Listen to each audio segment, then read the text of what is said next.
दोस्तों, आप सभी का स्वागत है आपके अपने YouTube चैनल धार्मिक ज्ञान पर। श्रीमद् भगवत गीता के तीसरे अध्याय का महात्म्य। देखिए कौन से पुण्य प्राप्त होते हैं भगवत गीता के तीसरे अध्याय का अध्ययन करने से या श्लोक पढ़ने से। श्री भगवान कहते हैं, हे प्रिय, जन स्थान में एक जड़ नामक ब्राह्मण था जो कौशिक वंश में उत्पन्न हुआ था। उसने अपना जातीय धर्म छोड़कर बनिए की वृत्ति में मन लगाया।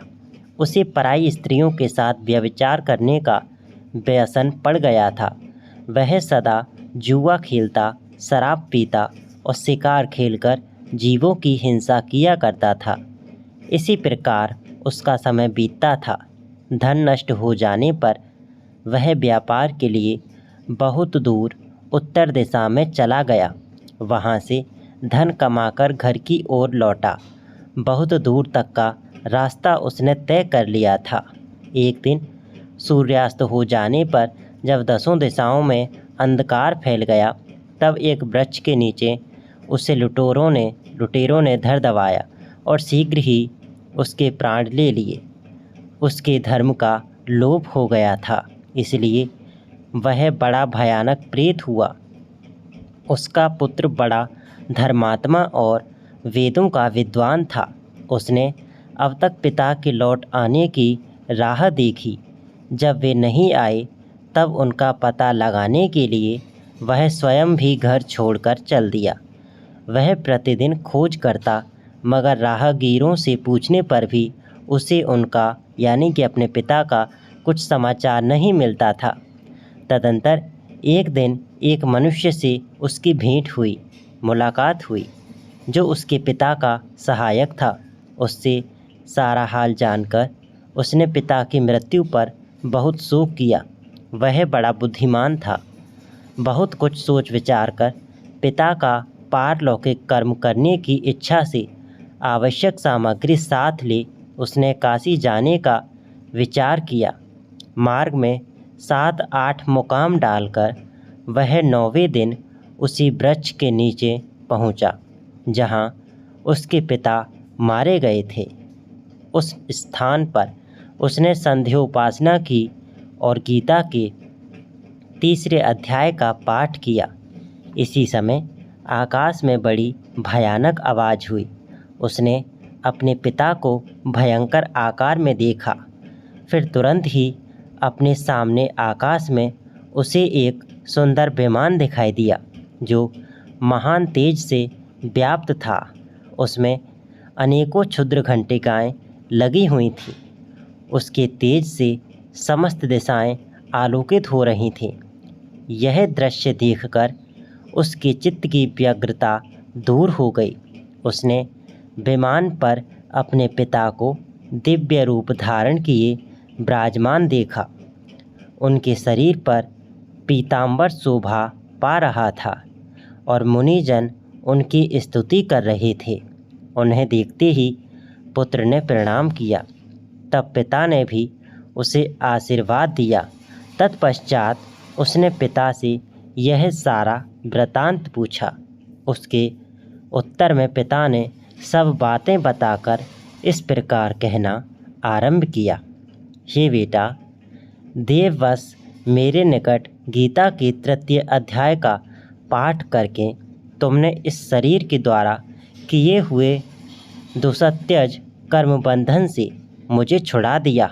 अतः अब तुम घर लौट जाओ, क्योंकि जिस मकसद से तुम काशी जा रहे थे, वह प्रयोजन इस समय तृतीय अध्याय के पाठ से ही सिद्ध हो गया है, पूर्ण हो गया है। पिता के यूँ कहने पर पुत्र ने पूछा, तात, मेरे हित का उपदेश दीजिए तथा और कोई कार्य जो मेरे लिए करने योग्य हो बतलाइए। तब पिता ने उससे कहा, हे अनग, तुम्हें यही कार्य फिर करना है। मैंने जो कर्म किए हैं वही मेरे भाई ने भी किए थे। इससे वे घोर नरक में पड़े हैं। उनका भी तुम्हें उद्धार करना चाहिए तथा मेरे कुल के और भी जितने लोग नरक में पड़े हैं, उन सब का भी तुम्हारे द्वारा उद्धार हो जाना चाहिए। यही मेरा मनोरथ है।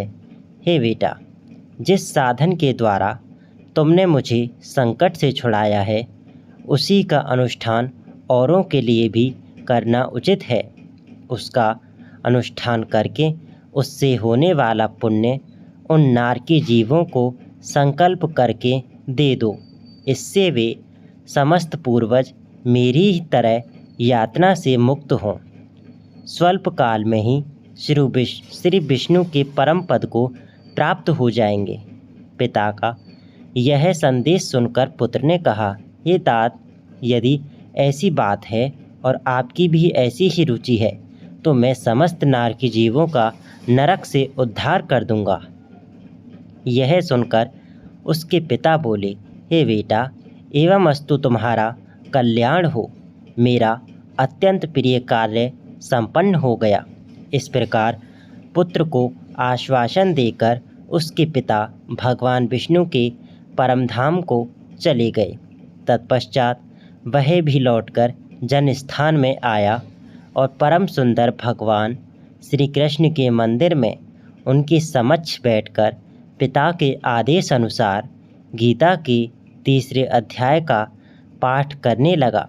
उसने नारकी जीवों का उद्धार करने की इच्छा से गीता पाठ जनित सारा पुण्य संकल्प करके दे दिया। इसी बीच में भगवान विष्णु के दूत यातना भोगने वाले नारकी जीवों को छुड़ाने के लिए यमराज के पास गए। यमराज ने नाना प्रकार के यानी कि अनेक प्रकार के सत्कारों से उनका पूजन किया और कुशलता भी पूछी। वे बोले, धर्मराज, हे धर्मराज, हम लोगों के लिए सब और आनंद ही आनंद है। इस प्रकार सत्कार करके पितृलोक के सम्राट परम बुद्धिमान यम ने विष्णु दूतों से यमलोक में आने का कारण पूछा। तब विष्णु दूतों ने कहा, हे यमराज, शेष शैया पर शयन करने वाले भगवान विष्णु ने हम लोगों को आपके पास कुछ संदेश देने के लिए भेजा है। भगवान हम लोगों के मुख से आपकी कुशलता पूछते हैं और यह आज्ञा देते हैं कि आप नरक में पड़े हुए समस्त प्राणियों को छोड़ दें। अमित तेजस्वी भगवान विष्णु का यह आदेश सुनकर यम ने मस्तक झुकाकर उससे स्वीकार किया और मन ही मन कुछ सोचा। तत्पश्चात मदोन्मत्त नारकी जीवों को नरक से मुक्त देखकर उनके साथ ही वे भगवान विष्णु के वास स्थान को चले। यमराज भी श्रेष्ठ विमान के द्वारा जहाँ क्षीर सागर है वहाँ जा पहुँचे। उसके भीतर कोटि कोटि सूर्यों के समान कांतिमान नील, कमल दल के समान श्याम सुंदर लोकनाथ जगत गुरु श्री हरि का उन्होंने दर्शन किया। भगवान का तेज उनकी सैया बने हुए शेषनाग के फणों की मड़ियों के प्रकाश से दुगना हो रहा था। वे आनंद युक्त दिखाई दे रहे थे। उनका हृदय प्रसन्नता से परिपूर्ण था। भगवती लक्ष्मी अपनी सरल चितवन से प्रेम पूर्वक उन्हें बार बार निहार रही थीं। चारों ओर योगी जन भगवान की सेवा में खड़े थे। ध्यानस्थ होने के कारण उन योगियों की आँखों के तारे निश्चल प्रतीत होते थे। देवराज इंद्र अपने विरोधियों को परास्त करने के उद्देश्य से भगवान की स्तुति कर रहे थे। ब्रह्मा जी के मुख से निकले हुए वेदांत वाक्य मूर्तिमान होकर भगवान के गुणों का गान कर रहे थे। भगवान पूर्णतः संतुष्ट होने के साथ ही समस्त योनियों की ओर से उदासीन प्रतीत होते थे। जीवों में से जिन्होंने योग साधन के द्वारा अधिक पुण्य संचय किया था, उन सबको एक ही साथ वे कृपा दृष्टि से निहार रहे थे। भगवान अपने स्वरूपभूत अखिल चराचर जगत को आनंदपूर्ण दृष्टि से आमोदित कर रहे थे। शेषनाग की प्रभा से उद्भासित और सर्वत्र व्यापक दिव्य विग्रह धारण किए नील कमल के सदृश श्याम वर्ण वाले श्री हरि ऐसे जान पड़ते थे मानो चांदनी से घिरा हुआ आकाश सुशोभित हो रहा हो। इस प्रकार भगवान की झांकी के दर्शन करके यमराज अपनी विशाल बुद्धि के द्वारा उनकी स्तुति करने लगे। यमराज बोले, संपूर्ण जगत का निर्माण करने वाले हे परमेश्वर, आपका अंतःकरण अत्यंत निर्मल है। आपके मुख से ही वेदों का प्रादुर्भाव हुआ है। आप ही विश्व स्वरूप और इसके विधायक ब्रह्मा हैं। आपको नमस्कार है। अपने बल और वेग के कारण जो अत्यंत दुर्धर्ष प्रतीत होते हैं, ऐसे दानवेंद्रों का अभिमान चूर्ण करने वाले भगवान विष्णु को नमस्कार है। पालन के समय सत्व में शरीर धारण करने वाले विश्व के आधारभूत सर्वव्यापी श्री हरि को नमस्कार है। समस्त देहधारियों की पातक राशि को दूर करने वाले परमात्मा को प्रणाम है। जिनके ललाटवर्ती नेत्र के तनिक सा खुलने पर भी आग की लपटें निकलने लगती हैं, उन रुद्र रूपधारी आप परमेश्वर को नमस्कार है। आप संपूर्ण विश्व के गुरु, आत्मा और माहेश्वर हैं। अतः समस्त वैष्णव जनों को संकट से मुक्त करके उन पर अनुग्रह करते हैं। आप माया से विस्तार को प्राप्त हुए अखिल विश्व में व्याप्त होकर भी कभी माया अथवा उससे उत्पन्न होने वाले गुणों से मोहित नहीं होते। माया तथा माया जनित गुणों के बीच में स्थित होने पर भी आप पर उनमें से किसी का प्रभाव नहीं पड़ता। आपकी महिमा का अंत नहीं है, क्योंकि आप असीम हैं। फिर आप वाणी के विषय कैसे हो सकते हैं? अतः मेरा मौन रहना ही उचित है।